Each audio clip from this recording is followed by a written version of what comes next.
സുഹൃത്തെ, നിങ്ങൾ ഇതുവരെ ജീവിച്ചു പോയിക്കൊണ്ടിരിക്കുന്ന ഒരു കംഫർട്ട് സോൺ ഉണ്ട്. എന്നുവെച്ചാൽ നിങ്ങൾ എങ്ങനെയാണ് ഓരോ ദിവസവും കഴിച്ചുകൂട്ടുന്നത് എന്ന് പറയുന്ന ഒരു കംഫർട്ട് സോൺ. നിങ്ങളുടെ ചിന്തകൾ എങ്ങനെയാണ്, നിങ്ങളുടെ ജീവിതരീതി എങ്ങനെയാണ്, നിങ്ങളുടെ കുടുംബക്കാർ എങ്ങനെയാണ് എന്നൊക്കെ പറയുന്ന ഒരു കംഫർട്ട് സോണാണ്. ഈ കംഫർട്ട് സോണിന് ചിലപ്പോൾ ഒരു പരീക്ഷയെ വിജയിക്കാനുള്ള പൊട്ടൻഷ്യൽ ഉണ്ടാവില്ല, കഴിവ് ഉണ്ടാവില്ല. അതായത് നിങ്ങൾ ഇങ്ങനെ നടന്നു പോയിക്കൊണ്ടിരിക്കുക, പെട്ടെന്ന് നിങ്ങൾ ഒരു ഗർത്തം കാണുകയാണ്. ഒരു വലിയൊരു താഴേക്കുള്ള നിങ്ങൾ വീഴാൻ ചാൻസ് ഉള്ള വലിയൊരു ഗർത്തം. പക്ഷേ അതിന്റെ അപ്പുറത്തേക്ക് ഒരു 2 മീറ്റർ നിങ്ങൾ ചാടിക്കഴിഞ്ഞാൽ നിങ്ങൾക്ക് വലിയൊരു ലൈഫ് അവിടെ വെയിറ്റ് ചെയ്യുന്നുണ്ട് എന്ന് വിചാരിക്കാം. പക്ഷേ നിങ്ങൾക്ക് അത് ചാടാനുള്ള ധൈര്യമില്ല എന്ന് വിചാരിക്കാം. എന്താ സംഭവിക്കുക? നിങ്ങൾക്ക് അപ്പുറത്തുള്ള എല്ലാ ഓപ്ഷൻസും ഉള്ള സ്ഥലത്തേക്ക് എത്തിച്ചേരാൻ കഴിയില്ല. നിങ്ങൾ ആദ്യമുള്ള കംഫർട്ട് സോണിൽ ഇങ്ങനെ പേടിച്ചു നിൽക്കുകയാണ് ചെയ്യുക, അല്ലേ? കാലങ്ങളോളം നിങ്ങൾ അവിടെ ഇങ്ങനെ പെട്ടു നിൽക്കും. എന്നാലും നിങ്ങൾക്ക് ഒരു രക്ഷയില്ല. നിങ്ങൾക്ക് കുറച്ച് ധൈര്യം വന്നു എന്ന് വിചാരിക്കാം. ഒരു 2 മീറ്റർ ചാടാനുള്ള ധൈര്യം നിങ്ങൾക്കുണ്ടെങ്കിൽ നിങ്ങൾ ചിലപ്പോൾ ആ ഗർത്തത്തിനെ മറികടന്ന് ഏറ്റവും വലിയ പോസിബിലിറ്റീസ് ഉള്ള മറ്റൊരു ലോകത്ത് എത്തിയേക്കാം. ഇതുപോലെയാണ് നിങ്ങൾ അറ്റൻഡ് ചെയ്യുന്ന പരീക്ഷകൾ. PSC പരീക്ഷകളാണെങ്കിലും ഏതു മത്സര പരീക്ഷകളാണെങ്കിലും നിങ്ങൾ ജീവിച്ചുകൊണ്ടിരിക്കുന്ന കംഫർട്ട് സോണിന് ചിലപ്പോൾ അവിടെ എത്താനുള്ള കഴിവ് ഉണ്ടാവില്ല. ആ കഴിവാണ് നിങ്ങളുടെ ധൈര്യം എന്ന് പറയുന്നത്. എക്സാമിനു വേണ്ടി നിങ്ങൾ എത്ര പഠിച്ചു എന്നുള്ളതിനേക്കാൾ ഉപരി ഞാൻ വിചാരിച്ചു കഴിഞ്ഞാൽ എനിക്ക് ഇത് ഉറപ്പായിട്ടും ചാടി കടക്കാൻ കഴിയുമെന്നുള്ള ആ ധൈര്യത്തിന്റെ പുറത്താണ് നിങ്ങൾ പുതിയൊരു ലോകത്തേക്ക് എത്തുന്നത്. അതില്ലെങ്കിൽ നിങ്ങൾ എക്സാം ഇങ്ങനെ കാലങ്ങളോളം അറ്റൻഡ് ചെയ്ത ഒരു വ്യക്തിയായിട്ട് മാറിപ്പോകും. നമുക്ക് അതല്ല വേണ്ടത്. ആ 2 മീറ്റർ ചാടി കടക്കാനുള്ള പ്ലാൻ നിങ്ങളുടെ ഉള്ളിൽ വരുമ്പോൾ നിങ്ങൾ വേറെ ഒന്നും ചിന്തിക്കില്ല, അല്ലേ? നിങ്ങൾ ജീവൻ പോകുമെന്ന് ചിന്തിക്കില്ല, കുടുംബക്കാർ എന്തു വിചാരിക്കുമെന്ന് ചിന്തിക്കില്ല, നാട്ടുകാർ എന്തു വിചാരിക്കുമെന്ന് ചിന്തിക്കില്ല. അത് വെറും 2 മാസത്തേക്കുള്ള ഇരുന്ന് പഠിക്കുന്ന ഒരു കാലയളവായിരിക്കും. ചിലപ്പോൾ എല്ലാം മറന്ന് ഒരു കൊല്ലത്തേക്ക് നിങ്ങൾ പ്രിപ്പയർ ചെയ്യുന്ന ഒരു കാലയളവായിരിക്കും. ഈ സമയത്തുള്ള നിങ്ങളുടെ ധൈര്യമാണ് നിങ്ങൾക്ക് ആ പരീക്ഷയ്ക്ക് കിട്ടണോ വേണ്ടയോ എന്ന് തീരുമാനിക്കുന്നത്. അവിടെ നിങ്ങൾ എത്രയോ പഠിച്ചു, ഏറ്റവും നല്ല പുസ്തകങ്ങൾ വായിച്ചു എന്ന് പറയുന്ന കാര്യങ്ങൾ മാത്രമല്ല, എല്ലാവരെയും മറന്ന് എനിക്ക് രക്ഷപ്പെടാൻ വേണ്ടി എന്നിലേക്ക് ധൈര്യം ഉണ്ടാക്കിയെടുക്കുന്നുണ്ട് എന്ന് പറയുന്ന ആ ഒരു മൊമെന്റ് ആണ് നിങ്ങളെ രക്ഷപ്പെടുത്തുന്നത്. നിങ്ങൾ ആ രീതിയിൽ നിങ്ങളുടെ മൈൻഡ് സെറ്റിനെ ഒന്ന് ഡെവലപ്പ് ചെയ്തു കഴിഞ്ഞാൽ ആ മൊമെന്റ് ഒരു മൊമെന്റ് മാത്രമായിരിക്കില്ല, അത് മാസങ്ങളോളം നീണ്ടു നിൽക്കുന്ന ഒരു മൊമെന്റ് ആയിട്ട് മാറുമത്. എല്ലാവരെയും മറന്നുകൊണ്ട് എനിക്ക് രക്ഷപ്പെടാൻ വേണ്ടി ഒരു കാര്യം ചാടി കടക്കാൻ പോവുകയാണെന്നുള്ള ധൈര്യം നിങ്ങളിലേക്ക് ഡെവലപ്പ് ചെയ്തു കഴിഞ്ഞാൽ നിങ്ങൾ അവിടെ രക്ഷപ്പെടും. രക്ഷപ്പെടാനുള്ള പോസിബിലിറ്റി ഒരുപാട് കൂടുതലാണ്. ഞാൻ നേരത്തെ പറഞ്ഞ എക്സാമ്പിൾ ആലോചിച്ചു നോക്കുക. ഒരു 2 മീറ്റർ ചാടാൻ വേണ്ടി നിങ്ങൾ OET വന്ന് പൂൾ പ്രിപ്പയർ ചെയ്ത് ചാടുന്നു എന്ന് ആലോചിച്ചു നോക്കിയേ. ഒരു 95% ആളുകളും രക്ഷപ്പെടില്ലേ? ഇല്ലേ? അപ്പോ ആ ധൈര്യമാണ് നിങ്ങളെ രക്ഷപ്പെടുത്തുന്നത്. ഇല്ലെങ്കിൽ നമ്മൾ ഈ പുസ്തകവും പിടിച്ചിട്ട് ഈ കംഫർട്ട് സോണിൽ ഇങ്ങനെ മറ്റുള്ള ആളുകളെ പറ്റി ആലോചിച്ചിട്ട് ഇങ്ങനെ ജീവിച്ചു കൊണ്ടിരിക്കും. അതല്ല നമുക്ക് വേണ്ടത്.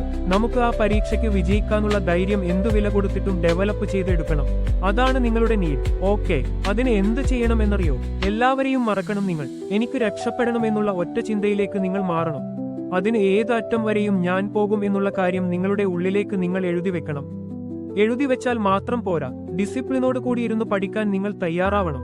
അതിനു പറ്റിയ ഏത് റൂട്ടും നിങ്ങൾ നോക്കണം. അപ്പോ നിങ്ങൾക്കുള്ള ഈ ചാടി കിടക്കാനുള്ള ധൈര്യത്തിനുള്ള റോൾ വളരെ വലുതാണെന്നുള്ളത് നിങ്ങൾ മനസ്സിലാക്കുക. അങ്ങനെ ഒരു ധൈര്യം നിങ്ങൾ ഡെവലപ്പ് ചെയ്തു കഴിഞ്ഞാൽ നിങ്ങൾക്ക് എക്സാം എന്ന് പറയുന്നത് വലിയൊരു കാര്യം എന്നായിരിക്കില്ല. നിങ്ങൾ 1-2 മണിക്കൂറിന്റെ ഇടയിൽ സുഖമായിട്ട് ഒരു ടെൻഷനുമില്ലാതെ നിങ്ങൾ അത് എഴുതും. നിങ്ങൾ നല്ല മാർക്കും വാങ്ങിക്കും. നിങ്ങൾ സുഖമായിട്ട് റാങ്ക് ലിസ്റ്റിൽ വരികയും ചെയ്യും. ഒരു പ്രാവശ്യം PSC കിട്ടിയ ആൾക്കാർക്ക് പിന്നെയും പിന്നെയും കിട്ടുന്നില്ലേ? അതിന്റെ ഒരു സീക്രട്ട് ഇതാണ്. അവർ ആ ധൈര്യം ഡെവലപ്പ് ചെയ്തു കഴിഞ്ഞു. ആ ധൈര്യം നിങ്ങൾ ഡെവലപ്പ് ചെയ്തു കഴിഞ്ഞാൽ പിന്നീട് സംഭവിക്കാൻ പോകുന്നത് ഒരു എക്സ്റ്റസിയിലുള്ള കോൺഫിഡൻസ് ആണ്. എനിക്ക് എന്ത് എഴുതി കഴിഞ്ഞാലും കിട്ടും, എനിക്കൊന്ന് ഓൾറെഡി കിട്ടിയല്ലോ. ഈ മൈൻഡ് സെറ്റ് നിങ്ങളിലേക്ക് വരണം. അത് നിങ്ങൾ ബിൽഡ് ചെയ്ത് എടുക്കുന്നതാണ്. എങ്ങനെ ബിൽഡ് ചെയ്യാം? വിഷ്വലൈസേഷനിലൂടെ ബിൽഡ് ചെയ്യാം. നിങ്ങളുടെ ആറ്റിറ്റ്യൂഡിലൂടെ ബിൽഡ് ചെയ്യാം. വെറുതെ ആൾക്കാരോട് എന്തെങ്കിലുമൊക്കെ സംസാരിച്ച് നേരം പോക്കാതിരിക്കുന്നതിലൂടെ ബിൽഡ് ചെയ്യാം. ഏറ്റവും നല്ല പുസ്തകങ്ങൾ വാങ്ങിച്ച് മണിക്കൂറുകളോളം ഇരുന്ന് പഠിക്കുന്നതിലൂടെ, ചെയ്തു പഠിക്കുന്നതിലൂടെ, മോക്ക് ടെസ്റ്റുകൾ ചെയ്തു പഠിക്കുന്നതിലൂടെ നിങ്ങൾക്ക് ബിൽഡ് ചെയ്യാം. ഞാൻ പറഞ്ഞല്ലോ, അത് വെറുതെയുള്ള ഒരു ബിൽഡ് ചെയ്യലല്ല. അത് ശരിക്കും പറഞ്ഞാൽ ഒരു ജീവൻ മരണ പോരാട്ടമാണ്. ഞാൻ പറഞ്ഞില്ലേ, ആ 2 മീറ്റർ ചാടാൻ കഴിഞ്ഞില്ലെങ്കിൽ ഇയാളുടെ ലൈഫ് പോക്ക. പക്ഷെ നമ്മൾ ചാടുന്നുണ്ട്. ഇതിനുവേണ്ടി എഫർട്ട് എടുത്ത് എല്ലാവരും രക്ഷപ്പെടുന്നുണ്ട്. ആ ഒരു ധൈര്യം എന്നുള്ള കടമ്പയിലൂടെ കടന്ന ആളുകളൊക്കെ അവിടെ രക്ഷപ്പെടുന്നുണ്ട്. അല്ലാത്തവരൊക്കെ ഇങ്ങനെ നോക്കിയിരിക്കും. അപ്പോ അവിടെ ആ ധൈര്യം കിട്ടിയ ആളുകൾ തോറ്റുപോകാനുള്ള സാധ്യത വളരെ കുറവാ. വളരെ കുറഞ്ഞ ഒരു മൈന്യൂട്ട് പെർസെന്റേജ് ആളുകൾ മാത്രമേ അവിടെ തോറ്റുപോകൂ. അപ്പോ നിങ്ങളുടെ ഓരോ ദിവസത്തെ പെരുമാറ്റത്തിലും എനിക്ക് ആ ധൈര്യമുണ്ട്. നിങ്ങൾ ആ ധൈര്യം ഡെവലപ്പ് ചെയ്തു എന്ന് നിങ്ങൾക്ക് തോന്നണം. ഉള്ളിൽ തോന്നണം. അതാണ് ഞാൻ പറഞ്ഞുകൊണ്ടിരിക്കുന്ന നിങ്ങളുടെ മൈൻഡ് സെറ്റിലേക്ക് ധൈര്യം കയറ്റുന്ന കാര്യം. അത് നിങ്ങളെക്കൊണ്ട് മാത്രമേ നടക്കുകയുള്ളൂ. അത് ഇന്ന് തന്നെ നിങ്ങൾ ചെയ്തു തുടങ്ങുക. അതിനുവേണ്ടി നിങ്ങൾ ആഗ്രഹിക്കുന്ന പരീക്ഷയുടെ ആ പൊസിഷന്റെ ആറ്റിറ്റ്യൂഡിലേക്ക് നിങ്ങൾ റൈസ് ചെയ്യുക. നിങ്ങളുടെ സ്റ്റാൻഡേർഡ് നിങ്ങൾ റൈസ് ചെയ്യുക. നിങ്ങളുടെ ആറ്റിറ്റ്യൂഡിനെ നിങ്ങൾ ഡ്രൈസ് ചെയ്യുക. നിങ്ങളുടെ ഡ്രസ്സിംഗ് സെൻസിനെ നിങ്ങൾ ഡ്രൈസ് ചെയ്യുക. എനിക്ക് ഒരാളെയും മൈൻഡ് ചെയ്യേണ്ട ആവശ്യമില്ല. എനിക്ക് എക്സാമിന് കിട്ടാനുള്ള ആ ധൈര്യം എനിക്കുണ്ട് എന്നുള്ള ആ ഒരു മൈൻഡ് സെറ്റ് നിങ്ങൾ ഡെവലപ്പ് ചെയ്യുക. ഏതൊരു ബിസിനസിന്റെ കാര്യവും ഇങ്ങനെയൊക്കെ തന്നെയാണ്.